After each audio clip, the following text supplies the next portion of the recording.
മുന്നൊക്കെ ചെറുപ്പത്തിൽ ഇടയ്ക്കിടയ്ക്ക് വീട്ടിലുണ്ടാക്കിയിരുന്നൊരു പലഹാരമായിരുന്നു ഉണ്ണിയപ്പം. ഇപ്പോൾ തീരെ കുറവാണ് ഉണ്ടാക്കൽ. മാത്രമല്ല ബേക്കറിയിലും വീട്ടിലേക്ക് കുടുംബശ്രീയുടെ ചേച്ചിമാരൊക്കെ കൊണ്ടുവരുന്നതുകൊണ്ട് വീട്ടിലുണ്ടാക്കുന്നത് കുറഞ്ഞു പോയും പിന്നെ അവരിൽ നിന്നൊക്കെ മേടിച്ചിട്ട് അവർക്കൊരു ഹെൽപ്പ് ആവുകയും ചെയ്ത്. അപ്പോൾ ഞാനിങ്ങനെ ഉമ്മാനോട് പറഞ്ഞ് നമുക്കൊന്നും ഉണ്ടാക്കിക്കൂടെ എന്ന്.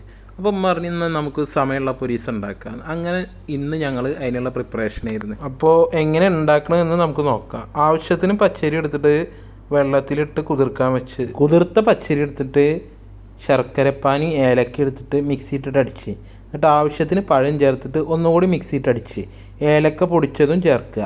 അരച്ചു വെച്ച മിശ്രിതത്തേക്ക് എള്ളും തേങ്ങാക്കൊത്ത് മൂപ്പിച്ചതും ലേശം ഉപ്പും എന്നിട്ട് നല്ല രീതിയിൽ മിക്സ് ചെയ്തിട്ട് കോരി വയ്ക്കണം. തേങ്ങാക്കൊത്ത് മൂപ്പിക്കുക പറഞ്ഞാൽ തന്നെ നല്ലൊരു മണമാണ്, നല്ല മണം. അതന്നെ വെറുതെടുത്ത് കഴിക്കാൻ ഭയങ്കര രസമാണ്.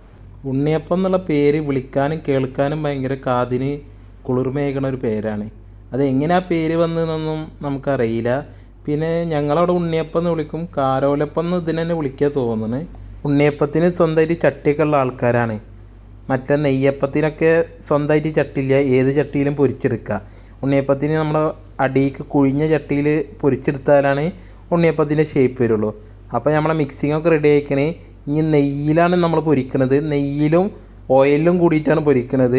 അപ്പോൾ രണ്ടും കൂടിയിട്ട് നമ്മൾ അതിൽ ഒഴിച്ചിട്ട് നന്നായി ചൂടായി വരുമ്പോൾ ഓരോ കുഴിക്കും നമ്മൾ ഉണ്ടാക്കിയ മിശ്രിതം നമ്മൾ ഒഴിച്ച് നല്ല രീതിയിൽ മൊരിഞ്ഞ് വരാൻ നമ്മൾ വെയിറ്റ് ചെയ്യണം. എന്നിട്ട് അങ്ങോട്ടും ഇങ്ങോട്ടും മറിച്ചിട്ടിട്ട് നല്ല രീതിയിൽ മൊരിയിക്കണം. നല്ല പുറത്ത് ബ്രൗൺ കളർ വന്നാലും ഉള്ളു വേവാൻ വേണ്ടി വെയിറ്റ് ചെയ്യണം. എന്നിട്ട് നമ്മളത് കോരി എടുത്തിട്ട് അടിപൊളിയായിട്ട്, ഇപ്പം ഇന്ന് ഉണ്ടാക്കിയാൽ ഇന്ന് തിന്നുമ്പോൾ രസമില്ലെങ്കിലും നാളെ തിന്നുമ്പോൾ ഒടുക്കത്തെ ടേസ്റ്റ് ആവും. അങ്ങനെയാണ് സാധാരണ ഉണ്ണിയപ്പം തിന്നാണ് എനിക്കിഷ്ടം. നിങ്ങൾക്ക് എങ്ങനെ ഇഷ്ടമാണെന്ന് അടിയിൽ കമൻറ്റ് ചെയ്യുക. എല്ലാവരും ഇഷ്ടപ്പെട്ടു എന്ന് വിചാരിക്കുന്നത്. ഇടയ്ക്കൊക്കെ വീട്ടിലും എല്ലാവരും ഒന്ന് ട്രൈ ചെയ്യുക. പുറത്തുനിന്ന് മേടിക്കണതും വീട്ടിലേക്ക് കൊടുന്നു തരുന്നതും അല്ലാതെ നമുക്കിതൊക്കെ ഉണ്ടാക്കാൻ പറ്റുന്നതാണ്. അപ്പോൾ ശരി ട്ടാ.